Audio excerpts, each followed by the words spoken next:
Welcome है एक नए चैप्टर इस 12th वाले में। अभी तक हम लोग सीखे इस 12th में इलेक्ट्रोस्टैट, कैपेसिटर, अ करंट, जहां पे जनरली हम लोग चार्ज का इलेक्ट्रिकल इफेक्ट का बात कर रहे थे।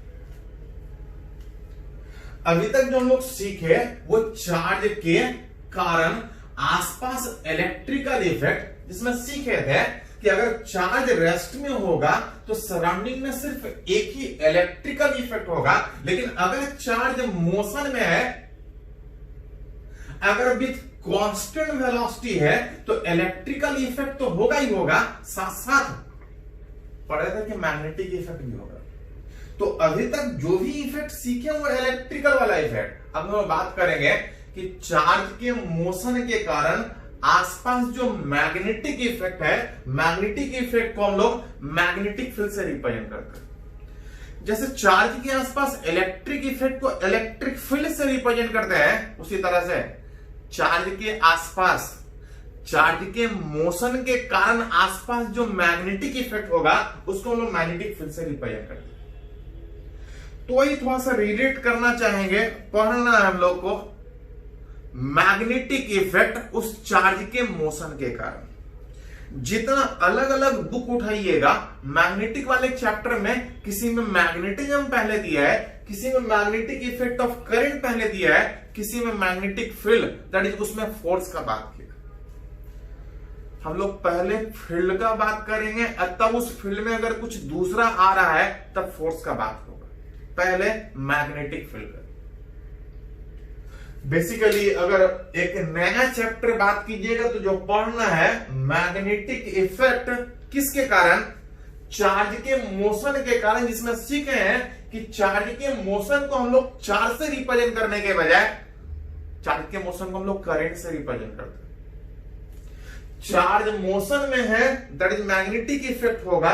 इस चार्ज के मोशन को हम करंट बोल सकते हैं, मतलब चार्ज मूव कर रहा है, दैट इज करंट। करंट है, दैट इज मैग्नेटिक इफेक्ट। और वही हम लोग को थोड़ा पढ़ना है, मैग्नेटिक इफेक्ट ऑफ उस चार्ज के मोशन के कारण, दैट इज करंट के कारण।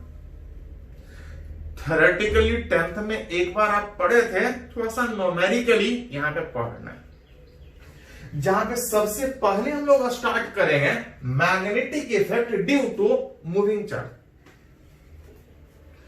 चार्ज मोशन में है, उस मोशन वाले चार्ज को हम लोग करंट के टर्म में रिप्रेजेंट करते हैं। लेकिन पहले थोड़ा सीधा बात करेंगे कि अगर उसको चार्ज के ही टर्म में अगर बात करें तो आसपास कितना मैग्नेटिक इफेक्ट, दैट इज कितना मैग्नेटिक फील्ड, विच मैग्नेटिक फील्ड रिलेट करना चाह रहे हैं ड्यू टू मूविंग चार्ज। मान के चल रहे हैं कि कोई चार्ज मूव कर रहा है और किसी पॉइंट पे कहीं होगा, रिलेट करना चाह रहे हैं कि इस चार्ज से कुछ सेपरेशन पे, कुछ एंगल पे पॉइंट ले रहे हैं, रिलेट करना चाह रहे हैं मैग्नेटिक फील्ड, जिसको हम लोग जनरली बी से रिप्रेजेंट करते हैं, जैसे इलेक्ट्रिक फील्ड को ई से रिप्रेजेंट करते हैं। मैग्नेटिक फील्ड ड्यू टू, अगर उस मूविंग चार्ज की अगर बात करें, due to moving charge at any point, किसी पॉइंट पे इस चार्ज के मोशन के कारण जो मैग्नेटिक इफेक्ट होगा वो कितना होगा, उसको रिलेट करना चाहते हैं। फ्रॉम एक्सपेरिमेंट, ये एनालिटिकली नहीं डिफाइन, ऐसा नहीं है कि कहीं थ्योरेटिकली कुछ इक्वेशन से रिलेट किया गया है। ये जो रिजल्ट है कि मूविंग चार्ज के आसपास किसी पॉइंट पे मैग्नेटिक फील्ड होगा, कितना मैग्नेटिक फील्ड होगा, ये एक एक्सपेरिमेंट बेसिस रिजल्ट, प्रैक्टिकल करने के बाद, बार बार चीजों को करके देखने के बाद जो मैग्नेटिक फील्ड डिपेंड करता है, it depends upon charge. Depends upon charge का मतलब कि मैग्नेटिक फील्ड जो होता है वो चार्ज के डायरेक्टली प्रोपोर्शनल होगा। चार्ज के डायरेक्टली प्रोपोर्शनल का मतलब कि चार्ज जितना ज्यादा होगा आसपास मैग्नेटिक इफेक्ट उतना ज्यादा होगा। कहां से आया?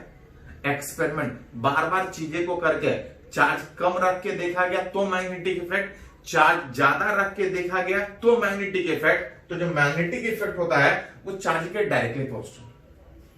मैग्नेटिक इफेक्ट चार्ज के डायरेक्टली प्रोपोर्शनल, साथ साथ एक्सपेरिमेंट से ये भी रिलेट हुआ कि जो मैग्नेटिक फील्ड होगा वो वेलोसिटी पे भी डिपेंड करेगा। कम स्पीड से मूव करेगा तो कम मैग्नेटिक फील्ड, और ज्यादा स्पीड से मूव करेगा तो ज्यादा मैग्नेटिक फील्ड। कहां से आया? प्रैक्टिकल करने के बाद। बीच जो मैग्नेटिक फील्ड है, एक्सपेरिमेंट करने के बाद देखा गया कि जो चार्ज के डायरेक्टली प्रोपोर्शनल, वेलोसिटी के डायरेक्टली प्रोपोर्शनल और डिस्टेंस के स्क्वायर के इनवर्सली, मतलब जितना ज्यादा दूर उस चार्ज से जाएंगे मैग्नेटिक फील्ड उतना कम आपका हो। साथ साथ एक और फैक्टर पे मैग्नेटिक फील्ड डिपेंड करता है, which is sine theta. Velocity charge किधर मोशन में है, अब पॉइंट कितने दूर और किस डायरेक्शन में लिया है, मैग्नेटिक फील्ड उस एंगल पे भी डिपेंड करता है, directly proportional to sine theta. सारे को अगर कंबाइन करें, कंबाइनिंग ऑल, तो आप देख सकते हैं कि जो मैग्नेटिक फील्ड होगा चार्ज पे डिपेंड कर रहा था, वेलोसिटी पे डिपेंड कर रहा था, साइन थीटा के डायरेक्टली था और डिस्टेंस के स्क्वायर के इनवर्सली था। अगर ये प्रोपोर्शनलिटी अगर हटाएं तो जिस तरह से इलेक्ट्रोस्टैट में कहीं भी प्रोपोर्शनलिटी हटाते थे, फोर्स आता था Q1 Q2 by r square, कहीं भी प्रोपोर्शनलिटी हटाते थे एक कांस्टेंट क्या आता था जिसको हम लोग 1/4 पाई एप्सिलॉन नॉट से लिखते थे इलेक्ट्रोस्टैट में। बिल्कुल उसी तरह से अगर मैग्नेट में बात कीजिएगा तो जो मैग्नेटिक फील्ड है, अगर ये प्रोपोर्शनलिटी हटाइएगा तो जिस तरह से इलेक्ट्रोस्टैट में प्रोपोर्शनलिटी को हम लोग कैसे लिखते थे, यहां पे आप चाहें तो ए से लिख सकते हैं,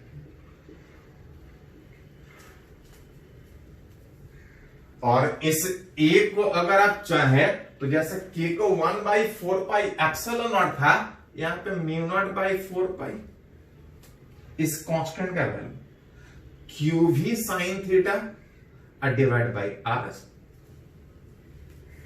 जिस तरह से इलेक्ट्रोस्टैट वाले चैप्टर में प्रोपोर्शनलिटी को हटाने के बाद कि और इसका वैल्यू 1/4 पाई एप्सिलॉन नॉट आता था, यहां पे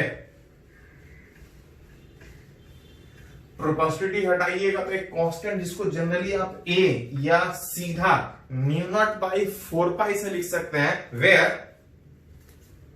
इस म्यू नॉट बाई 4 पाई का जो वैल्यू है, जैसे इलेक्ट्रोस्टैट में 9 इंटू 10 टू द पावर 9 आता था उस के का वैल्यू, यहां पे 10 टू द पावर -7 आता है। विथ अगर रिलेट कीजिएगा तो इस म्यू नॉट का वैल्यू अगर क्रॉस मल्टीप्लाई से निकालिएगा 4 pi into 10 to the power -7, याद कीजिए इलेक्ट्रोस्टैट में के बराबर 1/4 पाई एप्सिलॉन नॉट में ये एप्सिलॉन नॉट क्या बताता था, तो बताता था कि चार्ज के आसपास मीडियम क्या है। उसी तरह से यहां पे कि चार्ज कौन से मीडियम में मोशन में है, एयर में है कि किसी और मीडियम में है, आसपास पॉइंट कौन से मीडियम में आप सोच रहे हैं। जिस तरह से मीडियम पे इलेक्ट्रोस्टैट में डिपेंड करता था, यहां भी मीडियम पे भी डिपेंड करता है। इलेक्ट्रोस्टैट में उस मीडियम को इलेक्ट्रिक परमिटिविटी बोलते थे इलेक्ट्रोस्टैट में, यहां पे इसको बोलते हैं magnetic permeability of free medium. जिस तरह से जब तक नहीं कुछ बोला जाए इलेक्ट्रोस्टैट में चार्ज के आसपास का मीडियम एयर कंसीडर करते थे, उसी तरह से ये भी free medium that is air, कि अगर चार्ज एयर में मोशन में है किसी पॉइंट पे जो मैग्नेटिक फील्ड होगा म्यू नॉट बाई 4 पाई, जिसका numerical value 10 to the power -7, ये उस एयर वाले मीडियम को रिलेट करता था, चार्ज पे डिपेंड करेगा क्यू भी sine theta by r square. ध्यान दें थोड़ा सा, मैग्नेटिक फील्ड इलेक्ट्रिक फील्ड की तरह से वेक्टर, और वेक्टर है तो कुछ डायरेक्शन होगा, उस डायरेक्शन को रिलेट करने के लिए अगर उसको वेक्टर फॉर्म में अगर लिखेगा, उस मैग्नेटिक फील्ड को वेक्टर फॉर्म में लिखेगा, तो फॉर्मूला था mu naught by 4 pi q भी sine theta by r square. ऐसा करते हैं कि ऊपर आर से मल्टीप्लाई कर देते हैं और नीचे भी आर से मल्टीप्लाई कर देते हैं। जब ऊपर नीचे r से मल्टीप्लाई कीजिएगा तो चेंजेस कुछ नहीं आएगा, लेकिन यहां पे ध्यान से देखिएगा तो भी वेलोसिटी को आप चाहें तो वेक्टर ले सकते हैं, और अगर इस r की वो पॉइंट कितना दूर पे है अगर इसको वेक्टर में लिखिएगा तो a b साइन थीटा को हटा के आप चाहें तो a क्रॉस b लिख सकते हैं। a b साइन थीटा को हटा के a क्रॉस b लिख सकते हैं। अब तो अगर रिलेट किया जाए वेक्टर फॉर्म में तो मैग्नेटिक फील्ड को ऐसा लिख सकते म्यू0 बाई 4 पाई क्यू भी क्रॉस आर एक वेक्टर देगा, और अगर ये एक वेक्टर है तो मैग्नेटिक फील्ड ऐसा वेक्टर रिलेट होगा विथ मैग्नीट्यूड भी और साथ में डायरेक्शन, वेयर ये जो थीटा था एंगल था, किसके बीच का एंगल था, उस velocity and r. Velocity and r का मतलब कि चार्ज किधर मोशन में है, अब पॉइंट किधर सोच रहे हैं, जितने अलग अलग एंगल पे पॉइंट सोचिएगा सेम चार्ज सेम मोशन के कारण जितने अलग अलग पॉइंट एंगल पे पॉइंट लीजिएगा मैग्नेटिक इफेक्ट उतना अलग अलग हो। मैग्नेटिक फील्ड एक वेक्टर है जिसका मैग्नीट्यूड भी होगा साथ में डायरेक्शन, डायरेक्शन किधर, तो ये इसके बराबर है। दो वेक्टर बराबर तब होगा जब मैग्नीट्यूड भी सेम और डायरेक्शन भी सेम, विच इज जो इसका डायरेक्शन होगा वही इसका डायरेक्शन होगा, विच इज डायरेक्शन किसका, उस मैग्नेटिक फील्ड का is along the direction of उस v क्रॉस r, उस पर डिपेंड कर उस v क्रॉस r के तरफ उस b का डायरेक्शन होगा। जहां पे ध्यान दीजिएगा a क्रॉस b कैसे निकालते हैं, तो पढ़े हैं कि a के तरफ कर्ल को रख के b के तरफ रोटेट करेंगे, स्ट्रेच थंब जिधर जाएगा वही a क्रॉस b का डायरेक्शन होगा। a इधर b इधर, a के तरफ कर्ल को रख के b के तरफ रोटेट कीजिएगा, थंब ऊपर जाएगा, ऊपर किधर, तो a से भी परपेंडिकुलर और b से भी परपेंडिकुलर। उसी तरह से कि जो मैग्नेटिक फील्ड का डायरेक्शन था वो v क्रॉस r का मतलब v के तरफ कर्ल को रख के r के तरफ रोटेट करेंगे, r के तरफ रोटेट करेंगे, इधर इधर किधर, तो a क्रॉस b का जो प्रॉपर्टी होता है वो a के भी परपेंडिकुलर होता है और b के भी परपेंडिकुलर होता है, a क्रॉस b। उसी तरह से v क्रॉस r के तरफ मैग्नेटिक फील्ड का डायरेक्शन होगा, लेकिन किधर, तो अगर इधर v है इधर r है, v क्रॉस r ऊपर ऊपर किधर, तो इस v से भी परपेंडिकुलर, इस r से भी परपेंडिकुलर मैग्नेटिक फील्ड का डायरेक्शन। ध्यान रहे इस पूरे मैग्नेट वाले चैप्टर में फॉर्मूला कुछ है जो आप रट सकते हैं।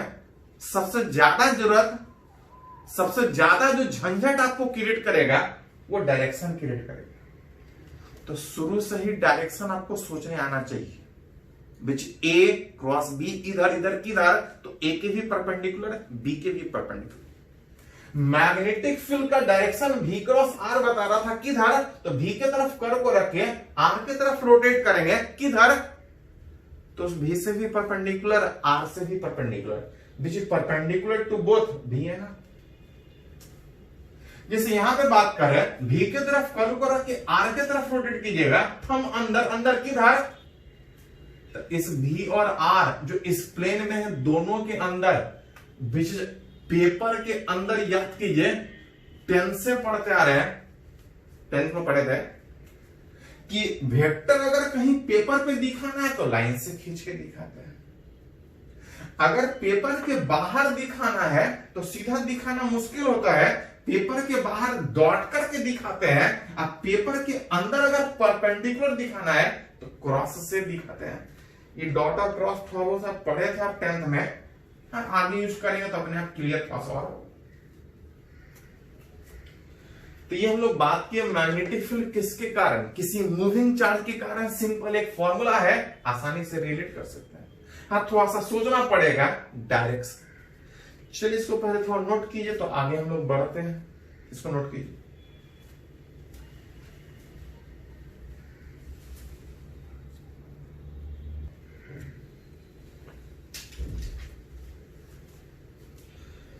तो अभी हम लोग मैग्नेटिक फील्ड का बात किए किसी मूविंग चार्ज के कारण, लेकिन एक्चुअली चार्ज जब मोशन में होता है तो जनरली उसको चार्ज से रिप्रेजेंट करने के बजाय हम लोग करंट से रिप्रेजेंट करते हैं। तो हम लोग सीखने का कोशिश करेंगे मैग्नेटिक फील्ड उस मूविंग चार्ज के कारण, लेकिन किसके टर्म है? उस करंट के टर्म।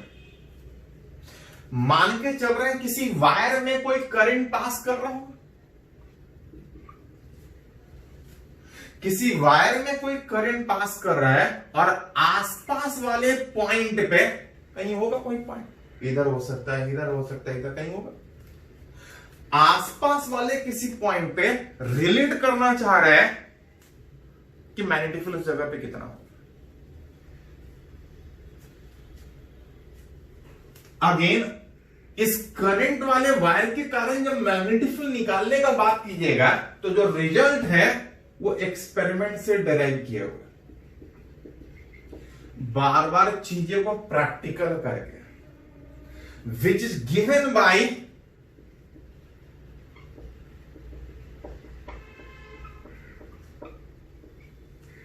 बायोट सेवरेट, एक साइंटिस्ट बायोट सेवरेट, उसी का दिया हुआ था।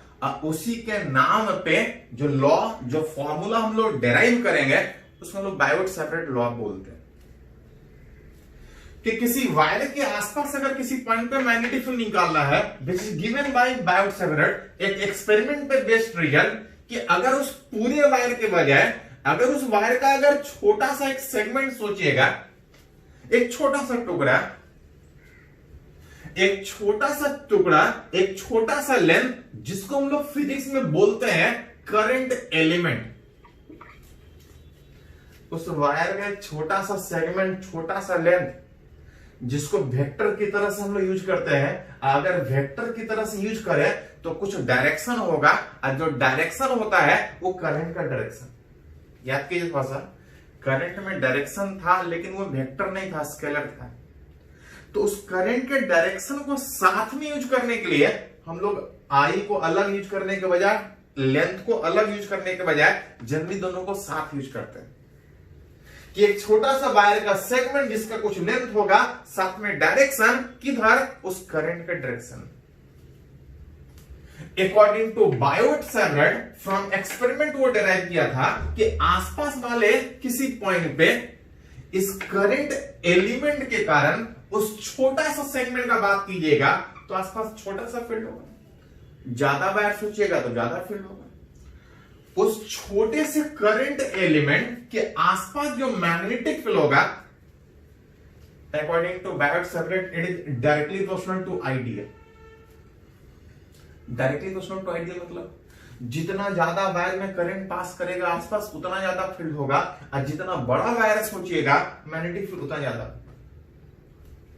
उस करंट और लेंथ दोनों पे डिपेंड करता है। और साथ साथ जब मैग्नेटिक फील्ड का बात कीजिएगा तो आर स्क्वायर की इनवर्सली, मतलब पॉइंट जितना ज्यादा दूर सोचिएगा मैग्नेटिक फील्ड उतना कम होगा। साथ साथ मैग्नेटिक फील्ड इस बात पे भी डिपेंड करता है कि वो जो पॉइंट लिए हैं उस वायर से कितने एंगल पे लिए, सेम वायर से सेम डिस्टेंस पे लेकिन अलग अलग एंगल पे पॉइंट सोचिएगा तो according to Biot Savart, from experiment, magnetic field उतना अलग अलग होगा। अगर सारे को अगर कंबाइन करें, कंबाइनिंग ऑल, तो जो मैग्नेटिक फील्ड होगा is directly proportional ideal sine theta divide by r. Just like जैसे पॉइंट चार्ज में, पॉइंट चार्ज के मोशन के कारण आसपास फील्ड था, उसी को जब करंट के टर्म में सोच रहा तो उसी तरह से होगा। और प्रोपोर्शनलिटी अगर हटाएं तो जैसे इलेक्ट्रोस्टैट में K1/4πε था, मैग्नेट में कहीं भी हटाइएगा तो उसको A से, that is V0/4π ideal sine theta बटा आर स्क्वायर।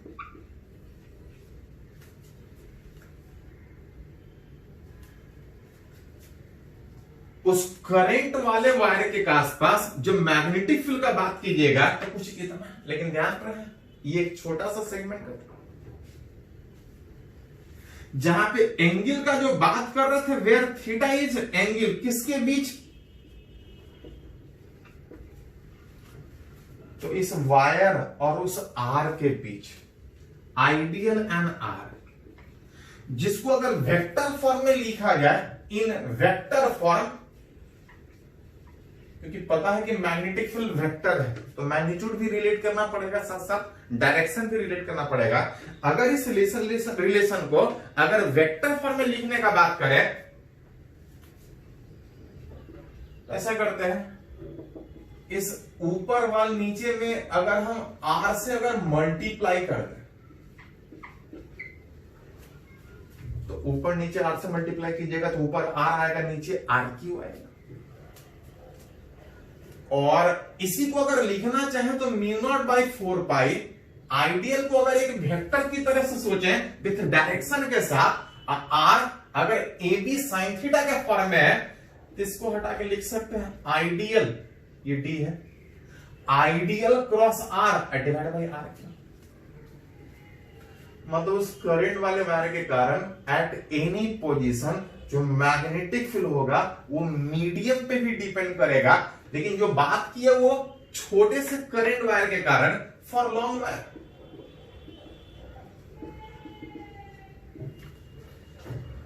इस करंट एलिमेंट के कारण यहां पे बात किया, वायर कुछ बड़ा होगा, अलग अलग शेप का हो सकता है। अगर टोटल मैग्नेटिक फील्ड निकालना हो तो एक करके जोड़ेंगे, विच इंटीग्रेट करेंगे, which mu naught by 4 pi I dl cross r, ये छोटा वाला एलिमेंट का था, टोटल निकालने में इस तरह से इंटीग्रेट करेंगे।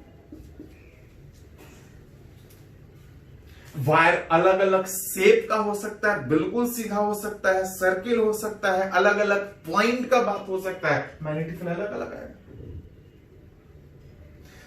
ये तो फॉर्मूला हुआ, थोड़ा सिंपल है, रिलेट कर सकते हैं। बोले हैं कि इस चैप्टर में सबसे ज्यादा जो इंपॉर्टेंट है वो डायरेक्शन, जहां पे अगर इस फॉर्मूला से बात करें कि ये अगर इसके बराबर है तो बराबर तभी होगा जब मैग्नीट्यूड भी सेम और डायरेक्शन भी सेम। अगर इसका डायरेक्शन का बात कीजिएगा तो इसके डायरेक्शन पे डिपेंड करेगा, डायरेक्शन किसका, उस मैग्नेटिक फील्ड का, उस करंट वाले वायर के कारण। The direction of magnetic field is along the direction of किधर, आइडियल क्रॉस आर।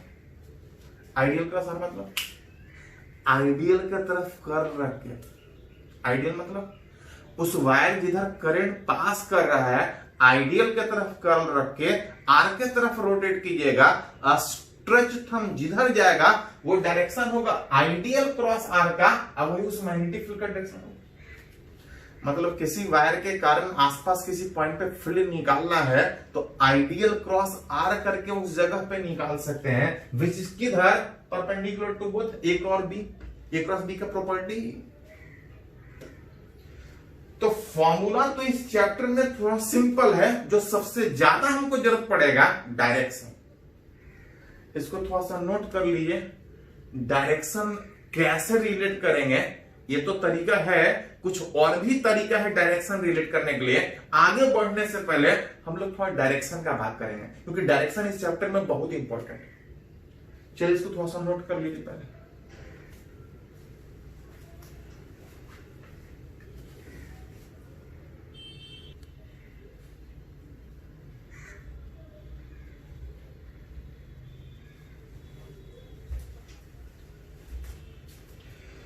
तो अभी हम लोग फॉर्मूला का बात किए कि मैग्नेटिक फील्ड मूविंग चार्ज के कारण कैसे रिलेट करेंगे और किसी करंट वायर के आसपास कैसे रिलेट करेंगे। लेकिन एक जो सबसे इंपॉर्टेंट था उस फील्ड का डायरेक्शन, फील्ड का डायरेक्शन निकालना तो सीखे थे आइडियल क्रॉस आर या भी क्रॉस आर करके, कुछ और भी तरीका है जिससे आप आसानी से डायरेक्शन रिलेट कर सकते हैं। वैसे सबसे पहले थोड़ा सा बात करेंगे डायरेक्शन, क्योंकि ये सबसे ज्यादा इस चैप्टर में इंपॉर्टेंट है। डायरेक्शन मैग्नेटिक फील्ड का उस करंट वायर के कारण, जहां पे सबसे पहले जो बात कर रहे हैं due to a straight current wire. कहीं पे कहीं एक अगर स्ट्रेट करंट वायर है, आसपास वाले पॉइंट पे अगर मैग्नेटिक फील्ड निकालना है तो रिलेट करना चाह रहे हैं, कैसे निकालेंगे, डायरेक्शन। तो एक सिंपल तरीका यह था कि अगर किसी करंट वायर के कारण अगर किसी पॉइंट पे मैग्नेटिक फील्ड जब निकालना है तो तरीका था आइडियल क्रॉस। आइडियल के तरफ कर्ल को रख के आर के तरफ रोटेट करेंगे, स्ट्रेच थंब जिधर जाएगा अंदर जा रहा है, अंदर वाले पॉइंट, अंदर वाले फील्ड को हम लोग क्रॉस से रिप्रेजेंट करते हैं। अगर पॉइंट इधर था तो फील्ड अंदर, अगर पॉइंट यहां पे है तो आइडियल क्रॉस आर, आइडियल के तरफ कर्ल रख के आर इधर है ये पॉइंट, आर इधर है ये पॉइंट, आइडियल के तरफ कर्ल रखे आर के तरफ रोटेट कीजिएगा, स्ट्रेच थंब जिधर जाएगा बाहर पेपर के परपेंडिकुलर आउटसाइड अगर दिखाना है तो मैग्नेटिक फील्ड को डॉट से दिखाना। आइडियल क्रॉस आर करके तो निकाल ही सकते हैं मैग्नेटिक फील्ड। दूसरा बहुत आसानी से भी रिलेट कर सकते हैं, अलग अलग बुक में बहुत सारा रूल है, हमसे एक सिंपल एक तरीका जिससे आसानी से रिलेट कर सके कि जिस भी करंट वायर के आसपास किसी पॉइंट पर मैग्नेटिक फील्ड निकालना है उस वायर को राइट हैंड से होल्ड कीजिए, उस वायर को राइट हैंड से होल्ड कीजिए with thumb is in direction of current. If we grasp the wire in right hand with a stretch thumb in direction of current, right hand से उस wire को hold कीजिए, thumb is in direction of current, जहां पे भी field निकालना है वहां पे इस चार फिंगर जिसको हम लोग कर्ल बोलते हैं, उस कर्ल उस जगह पे कर्ल को ले जाइए। अब बस सेंस देखिए कि अगर यहां फील्ड निकालना है कर्ल वहां रखिए, इसका सेंस देखिए कि किधर की ओर पॉइंट कर रहा है। Then sense of rotation of curl at any point represent the direction of magnetic. एक तरीका कि आइडियल क्रॉस आर करके निकाल सकते हैं। दूसरा थोड़ा सिंपल तरीका कि इस वायर के कारण अगर इस जगह पे फील्ड निकालना है, वायर को होल्ड कीजिए, जहां निकालना है कर्ल को वहां रखिए, खाली देखिए किधर है, किधर। इस वायर के कारण अगर यहां निकालेंगे इधर, इधर किधर, इधर इधर किधर, तो इस आर के ठीक परपेंडिकुलर इनसाइड क्रॉस से। अब वायर अगर इधर है, अगर पॉइंट यहां पे है तो वहां पे कर्ल को रखिए, बस देखिए कि किधर है, कौन से सेंस में जा रहा है, बाहर, पेपर के बाहर। वायर इधर था, अगर यहां निकालना है तो पेपर के बाहर किधर, इस आर के ठीक परपेंडिकुलर।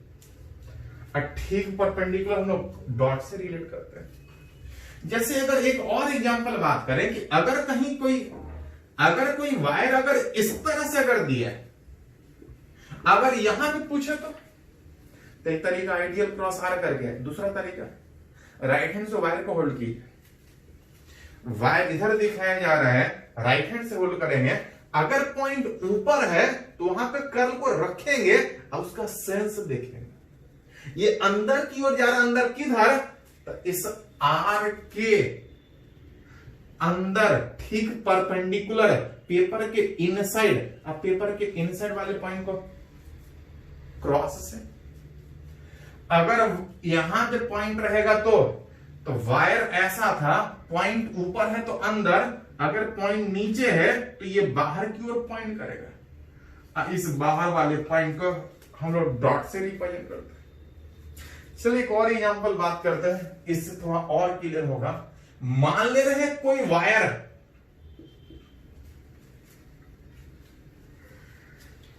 ये एक वायर है, तो ध्यान दीजिए थोड़ा सा, एक्चुअली डॉट अक्रॉस क्या था, तो डॉट अक्रॉस वेक्टर के डायरेक्शन को दिखाने का एक तरीका था। वेक्टर में डायरेक्शन के दिखाने का एक तरीका। अब जिसका भी डायरेक्शन दिखा लीजिए, कहीं भी डायरेक्शन पेपर पे दिखाना है तो इस तरह से या इस तरह से एरो डालते हैं। लेकिन अगर कोई डायरेक्शन पेपर के बाहर या पेपर के अंदर दिखाना हो तो ये एक स्टैंडर्ड तरीका है जो किसी भी फिजिकल क्वांटिटी फिजिक्स वाले टर्म के लिए यूज कर सकते हैं। क्रॉस लिखा है मतलब डायरेक्शन अंदर बता रहा है, किसका डायरेक्शन, यहां मैग्नेटिक फील्ड का डायरेक्शन था, इस डायरेक्शन को मैग्नेटिक फील्ड के बजाय फोर्स का भी दिखा सकते हैं। अगर जरूरत पड़े कि पेपर के बाहर अगर कहीं फोर्स लग रहा है तो वहां से भी डॉट से फोर्स दिखा सकते हैं। ये सिर्फ डायरेक्शन है, ऐसा नहीं कि वेक्टर के साथ ही यूज होगा, मैग्नेटिक फील्ड के ही साथ होगा।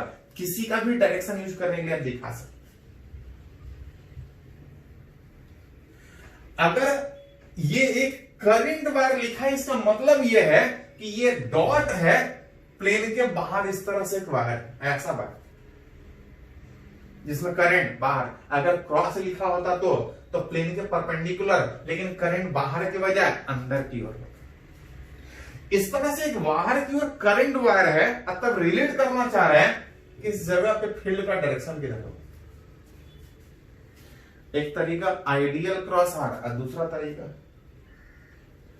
कि जिस वायर के कारण फील्ड निकालना है, वायर को राइट हैंड से होल्ड करके जिस जगह पे फील्ड निकालना है वहां पे कर्ल को रखिए, घुमाइए मत। वायर बाहर था, पॉइंट यहां पे फील्ड निकालना है, वहां पे कर्ल रख के बस खाली देखिए किधर है, उसका सेंस ऑफ रोटेशन देखिए, सेंस ऑफ रोटेशन देखिए कि वो किधर की ओर पॉइंट कर रहा है। वायर इधर, अगर यहां निकालना है ऐसा कर्ल रखेंगे, ये ऊपर की ओर पॉइंट कर रहा है, ऊपर किधर, इस आर के ठीक।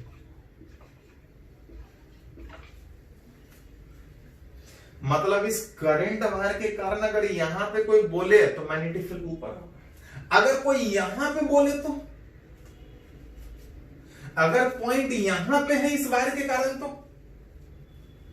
तो राइट हैंड से उस वायर को होल्ड कीजिए, जहां फील्ड निकालना है वहां पे इस कर्ल को रख के सेंस ऑफ रोटेशन देखिए, इधर की ओर पॉइंट कर रहा है, इधर किधर, तो इस आर के ठीक परपेंडिकुलर। मतलब इस वायर के कारण यहां पे फील्ड ऊपर था, यहां पे फील्ड इधर है। अगर कोई बोले यहां पे फील्ड निकालने तो कहीं कोई पॉइंट बोल रहा वहां पे फील्ड निकाल के बताओ। राइट हैंड से इस वायर को होल्ड करके जहां निकालना है कर्ल को वहां रखना है, घुमाना नहीं है। कर्ल को वहां रख के इसका सेंस ऑफ रोटेशन देखना, इधर इधर किधर, इस आर के ठीक परपेंडिकुलर। मतलब यहां पे इधर होगा, यहां पे इधर होगा, यहां पे रिलेट कीजिएगा तो मैग्नेटिक फील्ड इधर कहीं होगा। अगर कोई बोले यहां पे फील्ड निकाल ले तो उस वायर को होल्ड करना है राइट हैंड से, with thumb is in direction of current, और जहां निकालना वहां पर कर्ल को रखना है, उसका सेंस ऑफ रोटेशन देखना है। वायर ऐसा था, सेंस ऑफ रोटेशन देखना उधर, उधर किधर, इस आर के ठीक परपेंडिकुलर। तो आइडियल क्रॉस आर करके मैग्नेटिक फील्ड निकाल सकते हैं। इस तरह से मैग्नेटिक फील्ड जहां पे पूछे वहां पे रिलेट करें। एक पहला बार है, थोड़ा सा दिक्कत हो सकता है, लेकिन हाँ ध्यान से खुद से करके देखिएगा कि इधर क्यों जा रहा है, कैसे सोच रहा है, क्योंकि डायरेक्शन इस चैप्टर में बहुत इंपॉर्टेंट है। ये था किसी स्ट्रेट करंट वायर के आसपास फील्ड। अगर वायर स्ट्रेट के बजाय अगर सर्कुलर लूप में फॉर्म में हो, सर्कुलर लूप के फॉर्म में हो, करंट ऐसा भी हो सकता है, करंट इस लूप में ऐसा भी हो सकता है। आसपास वाले पॉइंट पे मैग्नेटिक फील्ड किधर होगा अभी उसका नहीं बात कर रहा है, बस अभी बात कर रहे हैं कि सेंटर का मैग्नेटिक फील्ड किधर होगा, कौन से डायरेक्शन में, कितना होगा नहीं, कौन से डायरेक्शन में हो। स्ट्रेट वाला वायर में वायर को सीधा होल्ड करते थे तो ये बताता था कि मैग्नेटिक फील्ड का डायरेक्शन किधर होगा, इसमें ठीक उल्टा होता है। इस बार अगर राइट हैंड का कर्ल, स्ट्रेट वाला वायर में वायर को ऐसा होल्ड करते थे, इसमें वायर लूप के फॉर्म में है तो सीधा होल्ड करने में दिक्कत होगा। तो यहां पे ठीक उल्टा प्रोसेस कि अगर किसी वायर में करंट अगर ऐसा है, if curl of right hand, अगर इस कर्ल उस राइट हैंड का is in direction of current, अगर लूप में करंट अगर ऐसा है तो ये कर्ल अगर उसके डायरेक्शन में है तो जो स्ट्रेच थंब होगा is in direction of magnetic field. अगर लूप ऐसा है, अगर करंट इस डायरेक्शन में है तो जो स्ट्रेच थंब होगा is in direction of magnetic field, वो बताएगा कि मैग्नेटिक फील्ड उस करंट वायर के कारण किधर होगा। लूप में ठीक उल्टा, स्ट्रेच में थंब डायरेक्शन ऑफ करंट था, लेकिन यहां पे कर्ल डायरेक्शन ऑफ करंट होगा, स्ट्रेच थंब फील्ड का डायरेक्शन बाहर की ओर। अब पेपर के परपेंडिकुलर बाहर फील्ड दिखाना है तो डॉट। अगर करंट ऐसा है लूप में तो मैग्नेटिक फील्ड अंदर की stretch thumb is in direction of magnetic field में, करंट ऐसा, करंट लूप में ऐसा, मैग्नेटिक फील्ड अंदर। अब पेपर के परपेंडिकुलर इनसाइड दिखाना है तो क्रॉस से रिप्रेजेंट करता है। तो ऐसे तो आप चाहें तो आइडियल क्रॉस आर से डायरेक्शन निकाल सकते हैं। ये कुछ तरीका है जिससे आप आसानी से मैग्नेटिक फील्ड का डायरेक्शन रिलेट कर सकते हैं। चलिए पहले इसको थोड़ा सा नोट कीजिए, तो कुछ न्यूमेरिकली हम लोग रिलेट करते हैं उसको।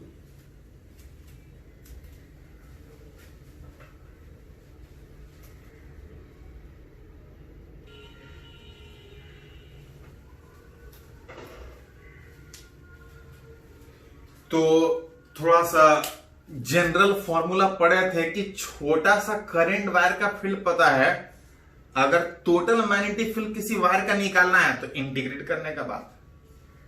वो इंटीग्रेशन कैसे होगा हम लोग को एक एक करके पढ़ना है। जहां पे सबसे पहला बात करेंगे कि मैग्नेटिक फील्ड किसी करंट वायर, वो भी कैसा, लॉन्ग स्ट्रेट, एक बहुत बड़ा स्ट्रेट करंट वायर है, उसके आसपास वाले किसी पॉइंट में मैग्नेटिक फील्ड रिलेट करना चाह रहा है। जहां पे सबसे पहले केस में बात करेंगे कि for point on its axis, एक लॉन्ग करंट वायर रिलेट करना चाह रहे हैं कि आसपास वाले पॉइंट पे मैग्नेटिक फील्ड कितना होगा। जहां पे सबसे पहला रिलेट करना चाह रहा है कि जहां पर रिलेट करना है, अगर वो पॉइंट उस वायर के एक्सिस के अलोंग ही है। पढ़े थे कि पहले छोटा वाला वायर का निकाल के टोटल जोड़ लेते थे। छोटा वाला वायर निकाल के जोड़ने में हमको जरूरत पड़ रहा था ideal cross r. Ideal cross r का मतलब था आइडियल आर साइन थीटा। उस थीटा का वैल्यू, अगर वो पॉइंट अगर एक्सिस पे है, एक्सिस का मतलब ये पॉइंट आगे हो सकता है, ये पॉइंट पीछे हो सकता है। चाहे पॉइंट आगे हो चाहे पीछे कहीं भी हो, हर जगह एंगल का बात कीजिएगा तो 0 या 180 आएगा। और 0 और 180 आने का मतलब साइन 0 0 होता है। इस आइडियल क्रॉस आर का वैल्यू 0 होगा। आइडियल क्रॉस आर का वैल्यू 0 होने का मतलब अगर बात कीजिएगा कि अगर मैग्नेटिक फील्ड उस वायर के एक्सिस पे कहीं भी निकालिएगा तो उस वायर के एक्सिस में कहीं भी पॉइंट सोचिएगा, मैग्नेटिक फील्ड आपका 0 है। चाहे आगे सोचिए, पीछे सोचिए, कम डिस्टेंस पे सोचिए, ज्यादा डिस्टेंस पे सोचिए, अगर वायर स्ट्रेट है, पॉइंट अगर एक्सिस पे है, मैग्नेटिक फील्ड 0 है।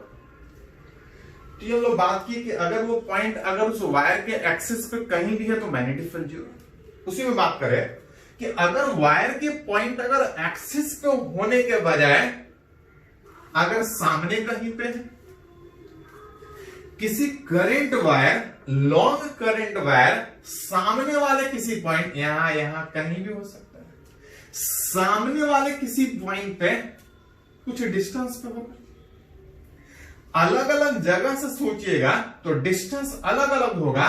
अगर हम परपेंडिकुलर डिस्टेंस सोचे तो परपेंडिकुलर डिस्टेंस तो हमेशा सेम ही होगा।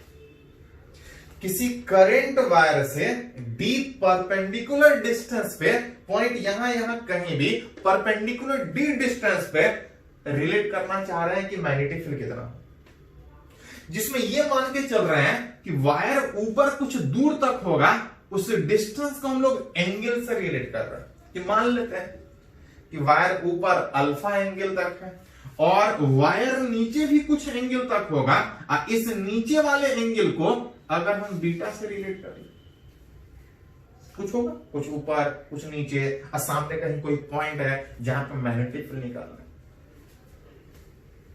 नेट मैग्नेटिक फील्ड उस पॉइंट पे अगर निकालने का बात करें तब पढ़े हैं बायोट-सैवर्ट लॉ से कि पहले छोटा सा करंट एलिमेंट का फील्ड हम लोग निकालते हैं। और टोटल निकालना हो तो एक करके जोड़ लेते हैं। जहां पर एक चीज और ध्यान दीजिएगा कि मैग्नेटिक फील्ड वेक्टर है, अब वेक्टर को सीधा नहीं जोड़ सकते हैं, डायरेक्शन के सही जोड़ना पड़ेगा। लेकिन वो पहले ही रिलेट किया कि अगर वायर स्ट्रेट है, छोटा छोटा सेगमेंट कहीं भी सोचिएगा, सारे का फील्ड का डायरेक्शन एक ही साइड है।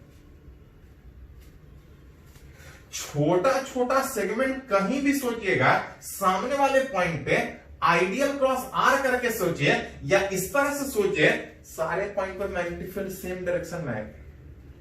सारे मैग्नेटिक फील्ड का डायरेक्शन सेम होने के कारण इसको आप सीधा ही इंटीग्रेट कर सकते। अगर सारे का डायरेक्शन सेम नहीं होता तो हमको डायरेक्शन के साथ सोचना होता। छोटे से सेगमेंट का फील्ड निकाल के टोटल जोड़ने में, याद कीजिए, छोटे से सेगमेंट का फील्ड कितना था? तो छोटे से सेगमेंट का फील्ड था ideal cross r divide by r, जिसको अगर सिर्फ मैग्नीट्यूड के टर्म में लिख रहे थे तो आ रहा था ideal sine theta divide by r. क्योंकि सारे का डायरेक्शन सेम है तो हमको अलग से डायरेक्शन सोचने की जरूरत नहीं। मतलब इस करंट वायर के कारण अगर यहां पर फील्ड निकालना है तो पहले छोटा सा सेगमेंट का फील्ड निकालना होगा और टोटल निकालने के लिए सबको इंटीग्रेट करना पड़ेगा। उसके लिए पहले छोटा सा सेगमेंट हमको सोचना पड़ेगा, लेना पड़ेगा। ये करंट वायर सामने किसी पॉइंट पर फील्ड निकालना है, मान लेते हैं कि ये जो रेफरेंस था, ये जो परपेंडिकुलर डिस्टेंस है, कहीं से भी बात कीजिएगा परपेंडिकुलर डिस्टेंस हमेशा सेम रहेगा। तो जनरली इसको हम एक रेफरेंस की तरह से लेते हैं क्योंकि ये हमेशा सेम आएगा। यहां से सोचिए या यहां सोचिए, ये परपेंडिकुलर डिस्टेंस हमेशा सेम आएगा। अगर इस करंट वायर से डी परपेंडिकुलर डिस्टेंस पे पॉइंट पे फील्ड चाहिए तो मान ले रहे हैं कि अगर इसको एक रेफरेंस की तरह से ले तो यहां से y डिस्टेंस पे एक छोटा सा dy थिकनेस का एक सेगमेंट ले रहे हैं, पहले उसका फील्ड निकालेंगे और टोटल निकालना हो तो एक करके इंटीग्रेट करेंगे। एक छोटा सा सेगमेंट सोच रहे हैं जिसमें कुछ करंट पास कर रहा था, यहां से कुछ डिस्टेंस पे था, अब मान ले रहे हैं कि कुछ एंगल पे वो पॉइंट कुछ ऊपर है तो कुछ एंगल पे, जिसमें याद कीजिए इस इंटीग्रेशन में mu naught by 4 pi medium बताता था। जब तक नहीं कुछ बोला जाए आसपास एयर कंसीडर करेंगे। आई करंट था, डीएल मतलब छोटा सा सेगमेंट का लेंथ जिसको यहां पे, वहां पे डीएल के जगह पे डीवाई से दिखा गया, और आर उस एलिमेंट छोटा सा सेगमेंट से उस पॉइंट का डिस्टेंस जिसको आर से ही दिखा रहे हैं, और साथ साथ साइन थीटा एंगल था। एंगल किसके बीच था? एंगल था आइडियल और आर के बीच। आइडियल मतलब करंट का डायरेक्शन, आइडियल और आर जहां पर रिलेट कीजिएगा कि अगर वायर इधर है अब पॉइंट इधर है तो इस आइडियल और आर के बीच का एंगल हमको ये लेना पड़ेगा, और अगर इसको थीटा लिए हैं तो ये 90 प्लस थीटा है। इस करंट वायर के कारण निकालना है, इस लॉन्ग करंट वायर के कारण यहां पे फील्ड निकालना है, कुछ परपेंडिकुलर डिस्टेंस पे निकालना है। किए क्या है कि यहां से कुछ डिस्टेंस पे एक छोटा सा सेगमेंट लिए हैं, पहले इसका फील्ड निकालेंगे, सारे का डायरेक्शन सेम होने के कारण टोटल निकालने में सिंपल इंटीग्रेशन। छोटा सा एलिमेंट निकालने में छोटा सा एलिमेंट का लेंथ इनटू इस आइडियल और आर के बीच का एंगल, अगर इसको थीटा लिए हैं तो ये 90 प्लस थीटा है। कैसे? तो देख सकते हैं ये थीटा ई 90 माइनस थीटा होगा, ई 90 और थीटा तो ये प्लस थीटा, क्योंकि टोटल 180 होना है। बीच यहां से रिलेट कीजिएगा तो इस साइन थीटा में हटा के इसको साइन 90 प्लस थीटा लिख सकते हैं। जहां पे ध्यान दीजिए, थोड़ा सा छोटा सा निकाल के टोटल निकालने के लिए क्या करना पड़ेगा? सबको इंटीग्रेट करना पड़ेगा। इंटीग्रेट करने में कुछ कांस्टेंट और कुछ वेरिएबल। कैसे पता चलता है कि कौन सा कांस्टेंट कौन सा वेरिएबल? ये पूरे इलेक्ट्रोस्टैट में किए थे हम लोग, 11th में भी थे। कर क्या रहे हैं? पहले छोटा सा सेगमेंट का निकाल रहे हैं और टोटल निकालने में सबको जोड़ रहे हैं। किसको जोड़ रहे हैं? इस छोटा छोटा सेगमेंट को जोड़ रहा है। छोटा छोटा एलिमेंट के कारण जो फील्ड आ रहा है उसको जोड़ रहा है। एलिमेंट को जोड़ने में, एक करके जोड़ने में जो चीज चेंज करे, तो एलिमेंट यहां लीजिए, यहां लीजिए, यहां लीजिए, वाई चेंज करेगा, आर चेंज करेगा, थीटा ये भी चेंज करेगा। मतलब इस इंटीग्रेशन को करने में आई तो सेम रहेगा, वायर सेम है, वाई चेंज करेगा, थीटा चेंज करेगा, आर चेंज करेगा। मतलब इस इंटीग्रेशन में तीन तीन वेरिएबल। और याद कीजिए 11th में पढ़े हैं कि किसी भी इंटीग्रेशन को करने में, किसी भी इंटीग्रेशन को आप तभी कैलकुलेट कर सकते हैं जब उस इंटीग्रेशन में एक वेरिएबल हो। अगर तीन तीन वेरिएबल होगा, आप चाह के भी उसको इंटीग्रेट नहीं कर पाइएगा। अगर आप चाहते हैं कि इंटीग्रेशन हो तो ये तभी हो पाएगा जब सबको हटा के कोई एक वेरिएबल रखना पड़ेगा। तीन तीन वेरिएबल, सबको हटा के एक वेरिएबल तब ला सकते हैं जब बाकी को एक रिलेशन में लाके हटा दीजिए। ऐसा नहीं हटा सकते हैं। बाकी को हटा के एक रिलेशन में लेके आइए कि बाकी सब हट जाए और सिर्फ एक ही वेरिएबल बचे। तीन तीन वेरिएबल था, वाई वेरिएबल है, थीटा वेरिएबल है, आर वेरिएबल है। आप मन करे तो बाकी दो को हटा के कोई एक रख सकते हैं, आर भी रख सकते हैं, वाई भी रख सकते हैं, थीटा भी रख सकते हैं। हम लोग चाहते हैं कि हम लोग एंगल के टर्म में रखें। फायदा, अगर हम एंगल के टर्म में रखेंगे तो जब एक एक एलिमेंट जोड़ने का बात आएगा तो सबसे ऊपर अल्फा एंगल तक जोड़ेंगे और सबसे नीचे बीटा एंगल। एंगल के टर्म में इंटीग्रेशन करना आसान होगा, इसलिए हम थीटा को रखना चाह रहे हैं। अब बाकी दूसरे को हटाना, बाकी दूसरे को हटाने के लिए एक रिलेशन में लेके आना पड़ेगा। फ्रॉम फिगर आप देख सकते हैं, अगर इस y को हटाना है, एंगल लाना चाह रहे हैं, तो दोनों में एक रिलेशन लाना पड़ेगा। रिलेशन लाने में अगर कोई कांस्टेंट आ जाए, इंटीग्रेशन को उससे कोई फर्क नहीं पड़ता है। पॉइंट सोचिएगा तो एलिमेंट कहीं भी लीजिएगा, ये परपेंडिकुलर डिस्टेंस सेम आने के कारण इसको एक कांस्टेंट की तरह ट्रीट कर सकते हैं। अगर ये आ जाए तो हमको कोई दिक्कत नहीं है। y को हटाना है, थीटा लेके आना पड़ेगा, एक रिलेशन में लेके आना पड़ेगा। देखो तो इस तीनों के बीच कोई रिलेशन है। तो इस राइट एंगल ट्रायंगल में tan थीटा बराबर y बटा d लिख सकते हैं।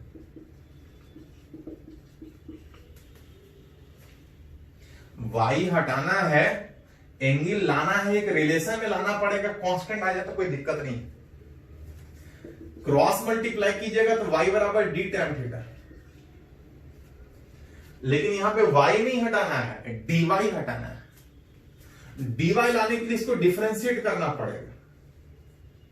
इसको जब डिफरेंशिएट कीजिएगा तो d तो कांस्टेंट था, tan थीटा का डिफरेंशिएशन sec स्क्वायर थीटा, यहां से क्रॉस मल्टीप्लाई कीजिएगा तो आप लिख सकते हैं इस dy को हटा के थीटा लेके आना है, एक रिलेशन में हटाना पड़ेगा। dy बराबर d sec square theta, constant आ जाता हमको दिक्कत नहीं। थीटा रखना है, y को हटा के थीटा लाने का इंतजाम कर चुके हैं।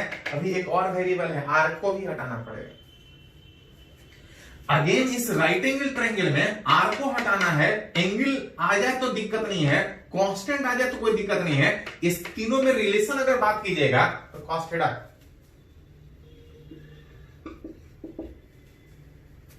cos theta is right angle triangle base by hypotenuse d by r।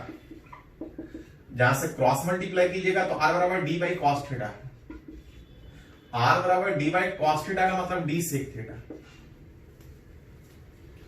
ये r हटाने का इंतजाम हुआ, ये dy हटाने का इंतजाम हुआ। हेंस अगर मैग्नेटिक फील्ड उस पॉइंट पे जब सोचेगा, इसका इंटीग्रेशन में mu naught by 4 pi I constant बाहर था, dy को हटा के लिख सकते हैं, dy को हटा के लिख सकते हैं d sec square theta d theta, sine 90 plus theta cos theta होता है और डिवाइड बाई आर स्क्वायर का मतलब d square sec square theta, r बराबर था डी सेक थीटा इसका होल स्क्वायर,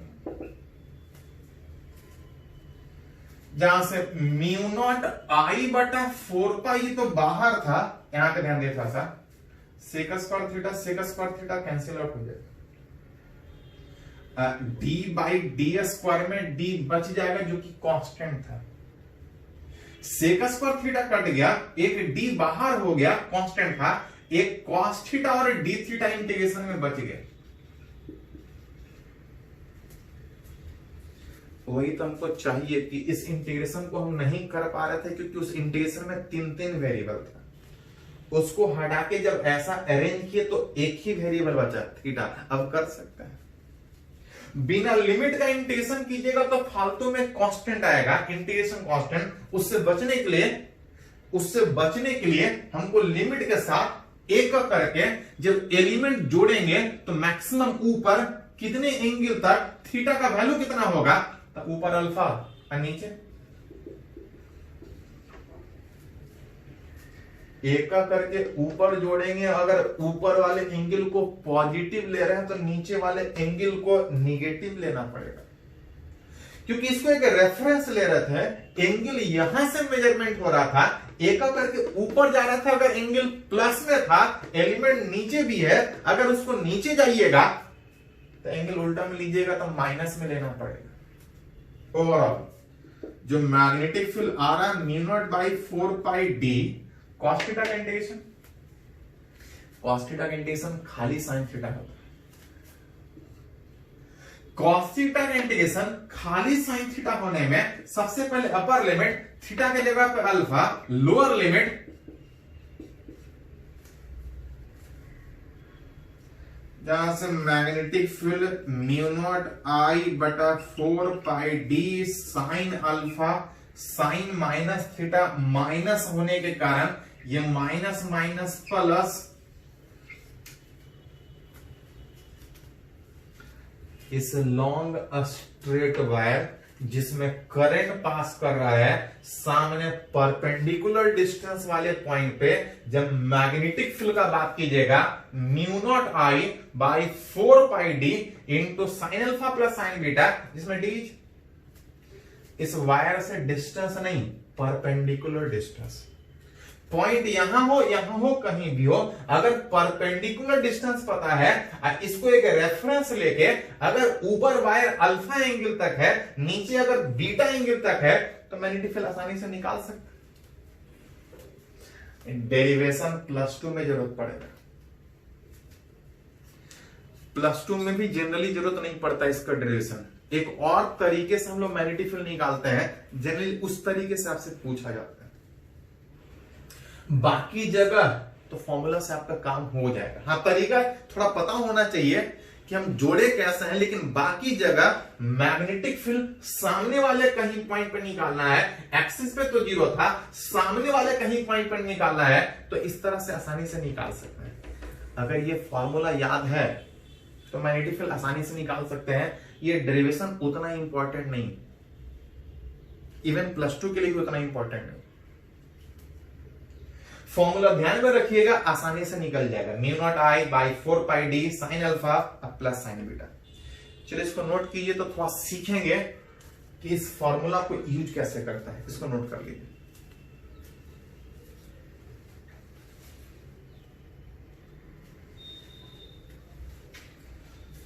तो अभी एक फॉर्मूला हम लोग डिराइव किए कि किसी लॉन्ग स्ट्रेट वायर के एक्सिस पे फील्ड 0 था, सामने वाले कहीं किसी पॉइंट पर निकालना है, तो मैग्नेटिक फील्ड कुछ इतना, जिसमें किसी भी लॉन्ग करंट वायर के कारण मैग्नेटिक फील्ड निकालने में 3 चीज चाहिए, D, alpha, beta. What is D? तो डी था उस वायर से परपेंडिकुलर डिस्टेंस। फॉर्मूला तो बहुत आसान है, थोड़ा सा यूज करना सीखेंगे, वो फॉर्मूला एप्लीकेशन, जहां पे सबसे पहला बात करना चाह रहे हैं due to infinite long wire. Infinite long का मतलब एक बहुत लंबा वायर, लंबा का मतलब 1 मीटर भी लॉन्ग कंसीडर कर सकते हैं। एक लॉन्ग वायर जिसके सामने वाले किसी पॉइंट पे मैग्नेटिक फील्ड निकालना है। डायरेक्शन तो सिंपल था कि वायर को इस तरह से होल्ड करेंगे, thumb is in direction of current, तो ये फील्ड बताता था। वायर इधर है, फील्ड वहां पे कर्ल रख के सेंस ऑफ रोटेशन देखना है, अंदर की ओर जाएगा पेपर के परपेंडिकुलर इनसाइड, कुछ इस तरह से। मैग्नेटिक फील्ड किसी करंट वायर का निकालना है, 3 ही चीज चाहिए, डी इज परपेंडिकुलर डिस्टेंस और अल्फा और बीटा। जिसमें याद कीजिए फॉर्मूला जब डेराइव किए तो उसमें ये माने थे कि इस वायर से ये रेफरेंस की तरह से काम करेगा, इससे ऊपर अल्फा था, इससे नीचे बीटा। अगर वायर लॉन्ग बहुत दूर तक जा रहा है, एंगल बहुत दूर तक जाएगा, और बहुत दूर तक जाने का मतलब मैक्सिमम कहां तक जाएगा, विच ऊपर, अगर वायर इनफिनाइट लेंथ तक है, ऊपर भी 90 और नीचे भी बहुत लॉन्ग लेंथ तक है, बीटा भी 90। और अगर ये 3 चीज अगर मिल गया, मैग्नेटिक फील्ड निकाल सकते हैं।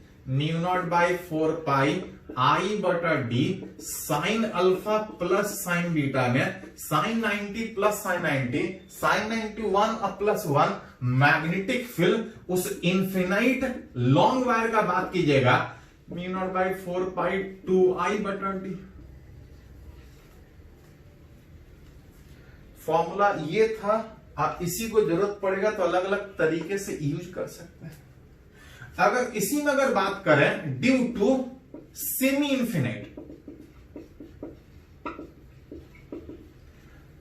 अगर वायर इन्फिनाइट के बजाय अगर सेमी इन्फिनाइट हो तो सेमी इन्फिनाइट का मतलब, सेमी इन्फिनाइट का मतलब उस लॉन्ग वायर के वन एंड पे आप कहीं, वायर जब तक सीधा है डायरेक्शन निकालने का तरीका वही आएगा।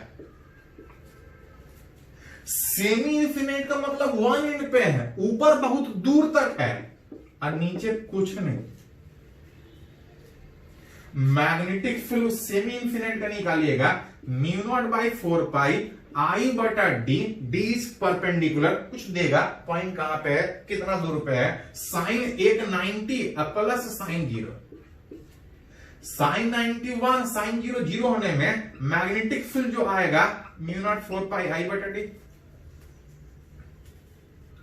ये सब सीधा सीधा हमको जरूरत पड़ेगा, यहां से ध्यान रख सकते हैं, नहीं तो सीधा भी ध्यान में रख सकते हैं।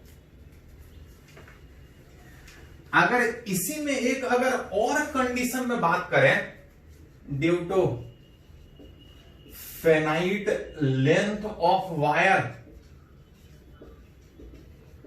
at its perpendicular bisector, at its perpendicular bisector,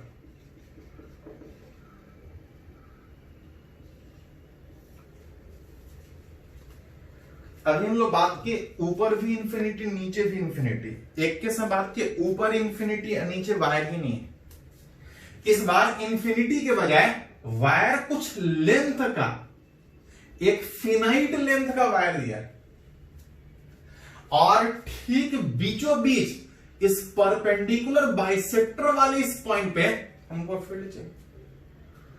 wire सीधा है, ये फील्ड का डायरेक्शन बता रहा था इनसाइड, सारे जगह डायरेक्शन उसी तरह से निकलेगा। अगर ये पॉइंट परपेंडिकुलर बाइसेक्टर बीचों बीच है तो ऊपर वाला एंगल और नीचे वाला एंगल सेम होगा। ये डी, ये वायर अगर इतना दूर तक है तो ऊपर वाला और नीचे वाला एंगल सेम आएगा। ऊपर नीचे अगर एंगल सेम है तो अगर इसका न्यूमेरिकल वैल्यू बताया है तो मैग्नेटिक फील्ड निकाल सकते। कितना था, म्यू नॉट बाई 4 पाई आई बटा डी साइन अल्फा ऊपर साइन बीटा नीचे, दोनों का वैल्यू सेम, तो ये थीटा थीटा। इस मैग्नेटिक फील्ड को लिखना चाहे तो μ0/4π I/d 2 sin थीटा, जहां से μ0/4π 2I/d। अब साइन थीटा का अगर एंगल दे दिया तो ठीक है, और नहीं तो न्यूमेरिकल एंगल निकाल सकते हैं। किसी भी राइट एंगल ट्रायंगल में साइन थीटा होता है परपेंडिकुलर, दैट इज L/2 बटा हाइपोटेनस √d² प्लस L/2 का होल स्क्वायर। इस स्ट्रेट वायर के कारण निकाल सकते हैं। एक अगर बात करें ड्यू टू अ वायर, मान ले रहे हैं कि अगर कोई वायर अगर इस तरह से दिया है, अब पॉइंट कहीं यहां पे, सामने में बात किए थे, लेकिन सामने में बात जब कर रहे थे तो वायर के ठीक पॉइंट सामने था, लेकिन अगर कि सामने के बजाय कहीं इधर कहीं भी हो सकता है पॉइंट, इसके सामने कहीं भी इधर उधर हो, तो इस तरह सोच सकते हैं। अगर पॉइंट कहीं ऊपर है तो पढ़े थे कि मैग्नेटिक फील्ड निकालने में 3 चीज चाहिए, एक परपेंडिकुलर डिस्टेंस, एक अल्फा, एक बीटा। अगर ये 3 पता है तो मैग्नेटिक फील्ड निकाल सकते हैं। इस वायर के कारण अगर पॉइंट कहीं इधर है तो सबसे पहले मैग्नेटिक फील्ड निकालने के लिए हमको डी चाहिए। What is D? तो डी था वायर से डिस्टेंस, नहीं परपेंडिकुलर डिस्टेंस। अगर वायर ये है, पॉइंट यहां पे है, तो हमको सबसे पहले परपेंडिकुलर डिस्टेंस निकालना पड़ेगा। उसके लिए सामने रहता तो आसानी से निकालते हैं, अगर दूर है तो इस वायर को एक्सटेंड करके सोचेंगे, this will be the perpendicular distance. Distance नहीं, परपेंडिकुलर डिस्टेंस। डी मतलब परपेंडिकुलर डिस्टेंस। जो जरूरत पड़ेगा तो निकाल सकते हैं कि पॉइंट कहां पर। और फॉर्मूला डिराइव करने में जो परपेंडिकुलर डिस्टेंस था, उसके रेफरेंस से ऊपर अल्फा, रेफरेंस से नीचे बीटा। वायर कुछ नीचे कुछ एंगल तक होगा, मान लेते हैं 60। रेफरेंस से ऊपर अल्फा, रेफरेंस से नीचे बीटा। यहां पे बीटा दिख रहा है 60 डिग्री।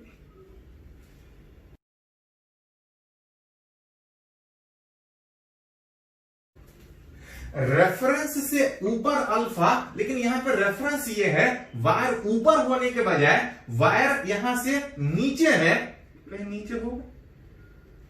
अगर ये नीचे अगर 30 डिग्री है तो इस अल्फा का वैल्यू,